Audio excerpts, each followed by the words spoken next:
করার জন্য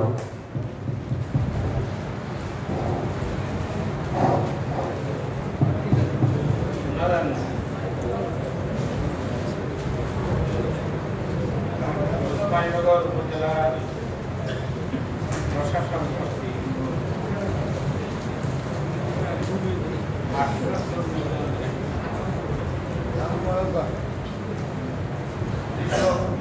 মধ্যে বিনামূল্যে সার বীজ বিতরণী অনুষ্ঠান এবং যারা কতটা চারা 160 জন কৃষকের মধ্যে নারকেলের চারা এই বিতরণী অনুষ্ঠানের সম্মানিত সভাপতি উপজেলা নির্বাহী কর্মকর্তা জনাব মনমোহন দাস, এখানে উপস্থিত উপজেলা আওয়ামী লীগের সভাপতি সাধারণ সম্পাদক, উপজেলা আওয়ামী লীগের নেতৃবৃন্দ, চেয়ারম্যান বৃন্দ, নির্বাচিত চেয়ারম্যান, সাদিপুর ইউনিয়নের শাহিদ আহমদ মুসা এবং তাজপুরের চেয়ারম্যান জলক পাল, সম্মানিত সাংবাদিক বৃন্দ, বঙ্গ সহযোগী সংগঠনের নেতৃবৃন্দ, আমাদের উসমানীনগর থানার অফিসার ইনচার্জ সহ উপস্থিত সম্মানিত অতিথিবৃন্দ এবং সবচেয়ে সম্মানী যাদেরকে মাননীয় প্রধানমন্ত্রী সম্মান করেন, বাংলার প্রত্যেকটি মানুষ সম্মান করে, পৃথিবীর বুকে বাংলাদেশকে সম্মানের আসনে অলঙ্কৃত করেছে সেই কৃষক ভাইয়েরা। আমি একজন কৃষক। কৃষক বলতে কোনো হারি হয় না। কৃষক বলতে আমি মনে করি যে আমরা সম্মানিত আসনে আমরা বসেছি। আমি আমার বক্তব্যের প্রারম্ভে গভীর শ্রদ্ধা বলে স্মরণ করছি সর্বকালের সর্বশ্রেষ্ঠ বাঙালি জাতির জনক বঙ্গবন্ধু শেখ মুজিবুর রহমানকে। 1975 সনের 15ই আগস্ট বঙ্গবন্ধু সহ বঙ্গমাতা বেগম খালেদা মুজিব সহ বঙ্গবন্ধু পরিবারের সকল শহীদ সদস্যদের যারা শহীদ হয়েছেন তাদের বিধি আত্মার মাগফিরাত কামনা করছি। জাতীয় চার নেতা সৈয়দ নজরুল ইসলাম, তাজউদ্দিন আহমদ, ক্যাপ্টেন মোস্তার আলী কামরুজ্জামান সাহেবকে শ্রদ্ধা করে স্মরণ করছি। 30 লক্ষ শহীদান, 2 লক্ষ মা বোনদের শ্রদ্ধা করে স্মরণ করছি। এই বিশ্বনাথ উসমানীনগর বাগাগঞ্জের 4 জন সংসদ সদস্য থেকে 5 জন, জেনারেল এমডি উসমান, জনাব লুৎফুর রহমান সাহেব, জনাব শাহাদুর রহমান সাহেব, জনাব এনামূলক চৌধুরী, বীরপতি, আশরাফ ভাই সহ অনেক নেতৃবৃন্দরা আজকে আমাদের মধ্যে নেই।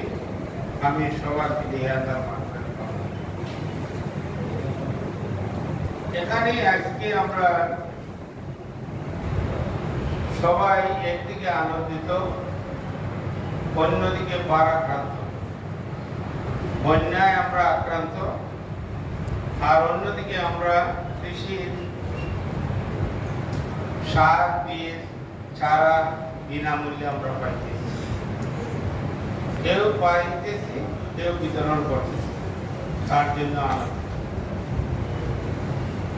জাতির জনক বঙ্গবন্ধু বলেছিলেন যে এই কৃষকরা আমাদের সবচেয়ে সম্মানিত ব্যক্তি। কৃষকরা আমাদের পেটের আহার যোগায়, মুখের আহার যোগায়। কৃষকরা যদি ধান না ফলাতো, সবজি না ফলায়, তাহলে আমাদের আহার জুটবে না।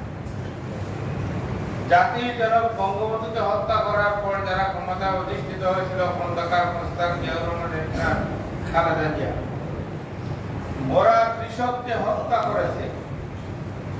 কৃষক সারের জন্য লাইন বেঁধে দিনের পর দিন অপেক্ষা করত। সারের বদলা তাদেরকে হত্যা করা হতো, সার দিত না, তাদেরকে গুলি করে হত্যা করত। সেটাই ছিল সেই সরকার। আর বঙ্গবন্ধুর কন্যা ক্ষমতায় অধিষ্ঠিত হওয়ার পর তিনি স্লোগান দিয়েছেন যে কৃষক বাঁচাও দেশ বাঁচাও, কৃষক বাঁচলে দেশ বাঁচবে। তাই কৃষকদেরকে বাঁচানোর লক্ষ্যে তিনি 70 বার ভর্তুকি দিয়ে কৃষির যন্ত্রাংশ কৃষকদের হাতে তুলে দিয়েছেন, এখনো দিচ্ছে। পাওয়ার টিলার, মাড়ার মেশিন, ধান কাটার মেশিন, ধান কাটা এবং মাড়া সহ যে মেশিনে হয় সেই মেশিনের ব্যবস্থা করে দিয়েছেন, অনেক কিছু দিতেছে। 70% ভর্তুকি আর বিনামূল্যে সার বীজ কৃষকদের হাতে তুলে দেওয়া হয়েছে। এইগুলা কেন দিবেন? না দেওয়ার জন্য ওয়ার্ল্ড ব্যাংক, বিশ্ব ব্যাংক ওনাকে বলেছিল যে এগুলা দেওয়া যাবে না। তখন বঙ্গবন্ধুর কন্যা মাননীয় প্রধানমন্ত্রী বলেছিলেন, এই দেশ আমি চালাই না, আপনারা চালান। আপনাদের প্রেসক্রিপশনে বাংলাদেশ চলবে না, বাংলাদেশ চলবে বাংলা বঙ্গবন্ধুর আদর্শে। এই কৃষকদের প্রয়োজনে কি কি প্রয়োজন আছে, বাংলাদেশের প্রয়োজনে, বাংলাদেশের মানুষকে প্রয়োজন মেটানোর জন্য যা কিছু প্রয়োজন হয় তা কিছু দেওয়া হবে, কারো প্রেসক্রিপশনে বাংলাদেশ চলবে না। এর কারণে 1970 সালে 7.5 কোটি বাঙালির বাংলাদেশ ছিল। মহান মুক্তিযুদ্ধের সময় 30 লক্ষ মানুষকে নির্বিচারে হত্যা করা হয়। 2 লক্ষ মা বোনের ইজ্জত সম্ভ্রম হরণ করা হয়। এর পরেও 60 বার খাদ্যের ঘাটতি ছিল। আজকে বাংলাদেশে 18 কোটি মানুষ, কিন্তু আমরা খাদ্যের অভাব নেই। জননেত্রী শেখ হাসিনার নেতৃত্বে আজকে বাংলাদেশ স্বয়ং সম্পূর্ণ খাদ্যে স্বয়ং সম্পূর্ণ হয়েছে। তার জন্য কার অবদান? মাননীয় প্রধানমন্ত্রীর সদিচ্ছা, তিনির অবদান এবং আমাদের কৃষকদের অবদান। সেদিকে লক্ষ্য রেখে আজকে আমরা এখানে বিনামূল্যে সার বীজ দেওয়ার জন্য আমরা অনুষ্ঠান করতেছি। অনুষ্ঠান করে আমরা দিচ্ছি। কেন দিচ্ছি? এগুলা মানুষের জানার জন্য, মানুষকে উৎসাহিত করার জন্য। যে অনেকেই মনে করে যে কৃষক বললে বোধহয় আমি ছোট হয়ে গেলাম। না, আমাদের মাননীয় প্রধানমন্ত্রী তিনিও কৃষক। তিনিও ওনার বাসার চতুর্দিকে ফলের গাছ, সবজির গাছ, মাছ চাষ, মুরগ, হাঁস মুরগ সবকিছু চাষ করেন, ফলমূল চাষ করেন। সেই হিসাবে আমরা সবাই কৃষক। আমাদের সিলেটের দুর্নাম, সেই দুর্নাম কাটিয়ে ওঠার লক্ষ্যে আমাদের সবাইকে কাজ করতে হবে, যাতে এক ইঞ্চি জায়গাও খালি না থাকে। সেই উদ্যোগ নিতে হবে। প্রয়োজন হলে জাতীয় জনক বঙ্গবন্ধু যেভাবে জাতীয় সমবায় সমিতি করেছিলেন, সমবায়ের মাধ্যমে আমরা সবাইকে নিয়ে আমরা কৃষি কাজ করব। জমির মালিক থাকেন লন্ডন, বিদেশ থাকেন, কোনো অসুবিধা নেই। আমরা এলাকার মানুষ সবাই মিলে আমরা সমিতি করব। জমির মালিকও সমিতির সদস্য থাকবেন।